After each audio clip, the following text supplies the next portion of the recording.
Insecure just aired the latest episode. This is episode 6, right, y'all? Yep. Yeah. Now look, I should snitch on y'all asses. Y'all suspect is sitting here watching Insecure with my out of all people. But I ain't gonna blast y'all. Who the fuck is he talking to? I ain't gonna talk y'all. How many of it is us? 1, 2, 3, 4, 5. Okay, usually it's 2 niggas in Insecure, but tonight it's gonna be 5 of us.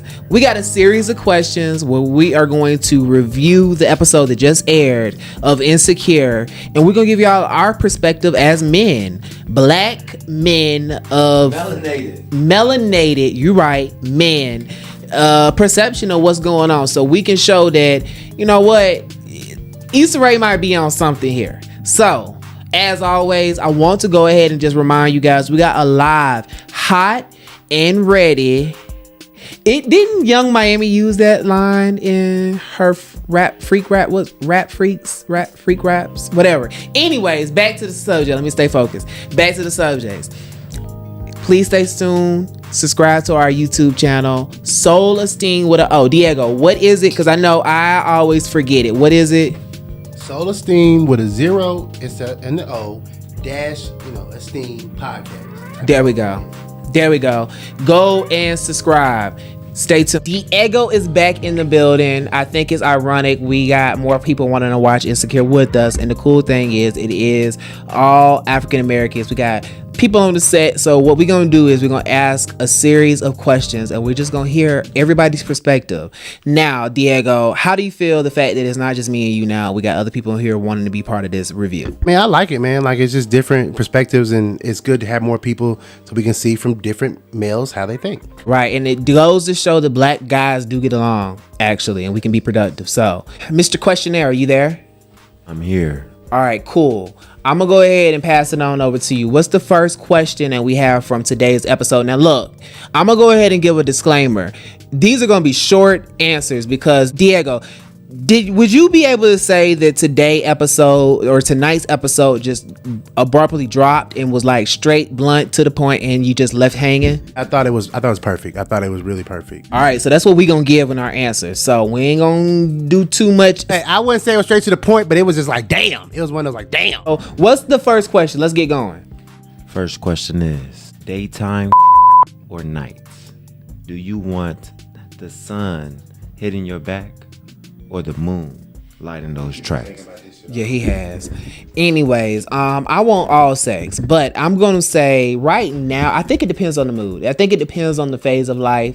I think right now I'm on a daytime, like, sexapade moment, just because it's something kinky about knowing that everyone's out being productive, like working a 9 to 5 or going after their dreams, and I'm being, caught in the corner slurping and burping. What about you? That's a thoughtful thing. I'm gonna be honest.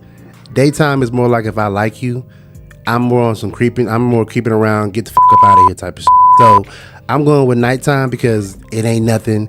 It's cool. But daytime, I gotta look at you. Like, I like to look at you, but I'm just saying, I'm really got a feel for you. So yeah. Daytime or nighttime? What are you going for? That's what I said. So, but daytime is something different for real.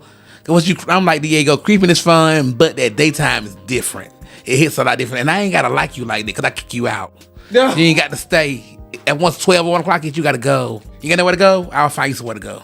Find somewhere to go. I will make up something. Oh God, not like that. All right, next. Nighttime. Nighttime. Because I have to work during the day, so I have to night. All right, call him after 12. I like here like y'all do too, but definitely nighttime. I like making love in the night. Oh my God. Did you say moon on your back? Moon lighting those tracks. Anyways, next. Let's go to the next question, please. Son, like, Saturdays though, I hear talking about, I work money day. Right, Mr. Corporate America. All right, so on to number 2. What's the question, Mr. Questioner? The question is, Issa sees the baby for the first time. How do you feel? Beat that whole ass. No, I'm just playing. I think for one, I think babies are a blessing in general, whether it's expected or unexpected, whether it makes or breaks a situation. I think a baby is a blessing, and I definitely feel like it's a purpose behind it. But in this storyline, anger, because I feel like that would probably be the reason I felt like this opportunity fell. What about you, Leprechaun? I'm with you. I be angry too because I like we were kicking it. You helped me set my business up. So now that you met my ex in the process, it's just like, okay, and y'all got pregnant. Not even just had sex, got pregnant. It's a whole nother situation. I wouldn't even want to speak to her, to be honest. I ain't never been in that situation, but seeing a baby from my ex-lover, for me personally, I wouldn't really give a damn. I'd be happy for the person as long as they happy. It don't really bother me.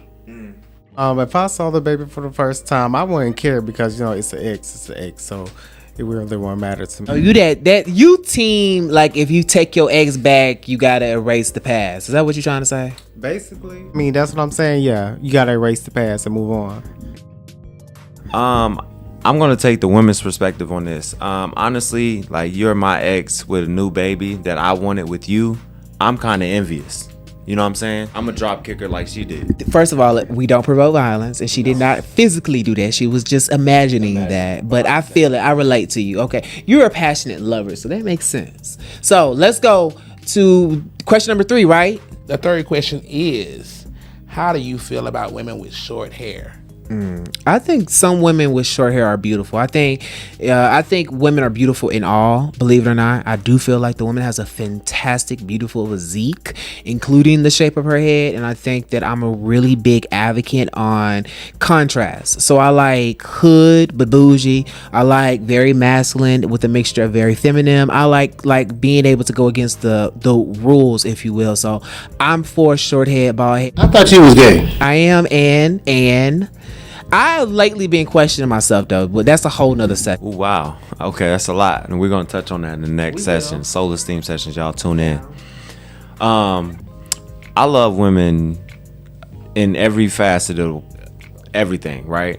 But I feel like sometimes a fresh look is good. Like short haircut, long hair, it all depends on how you freshen and how you bring that fresh fruit to the world. Y'all, his name is Will.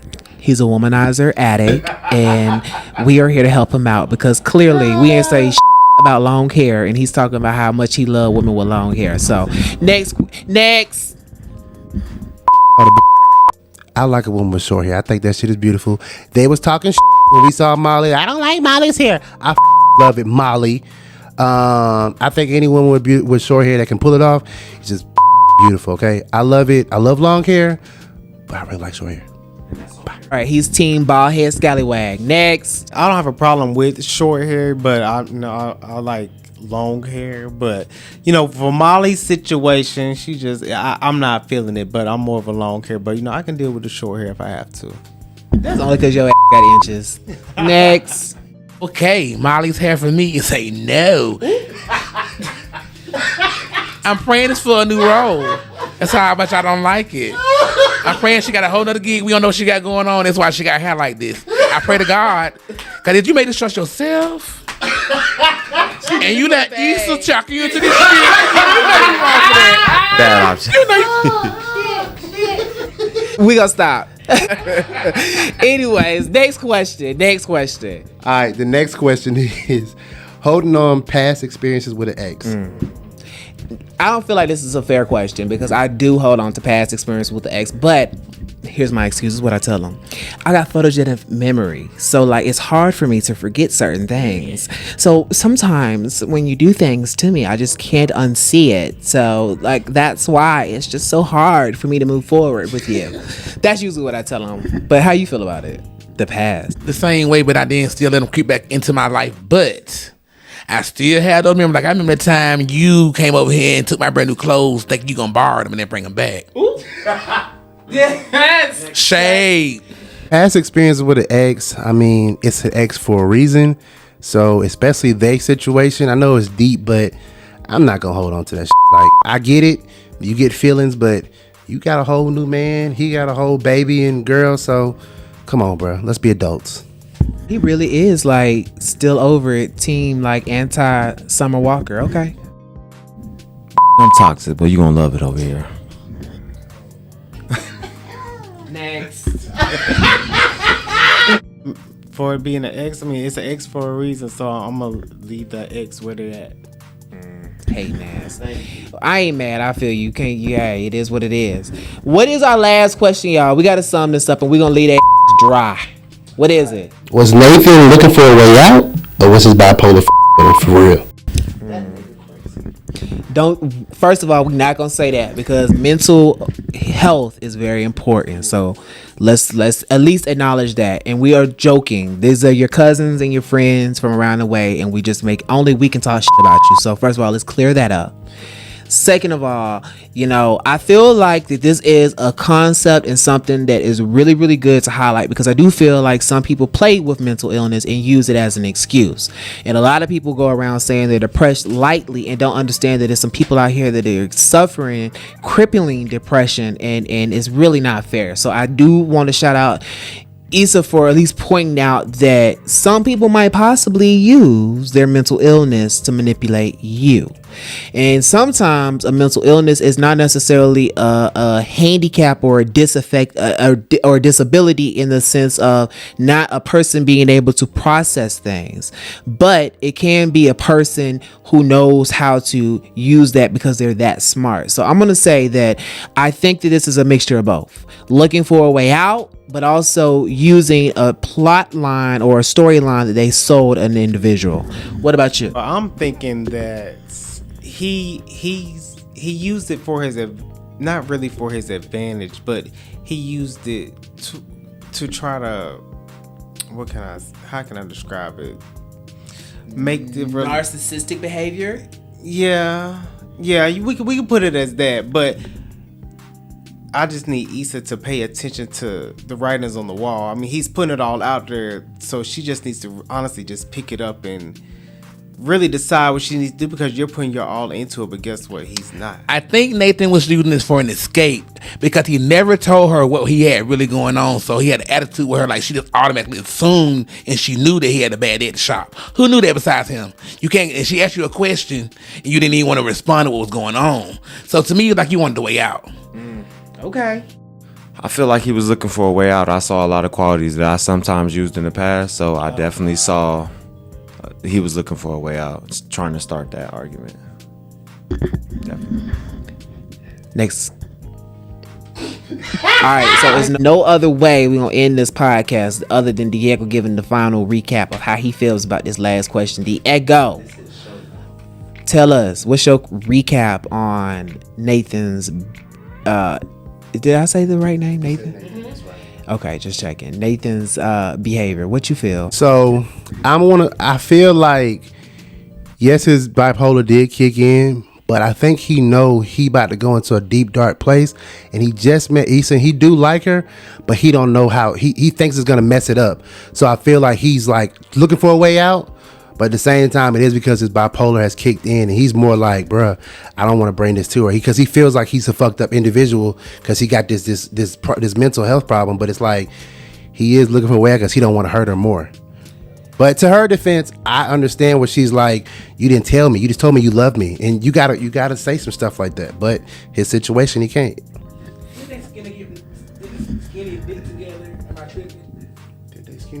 What season? Yeah. They did last season. Yeah, I forgot about that. Well, they should be way further along the relationship than that. You're right. Wow. That's true. All right.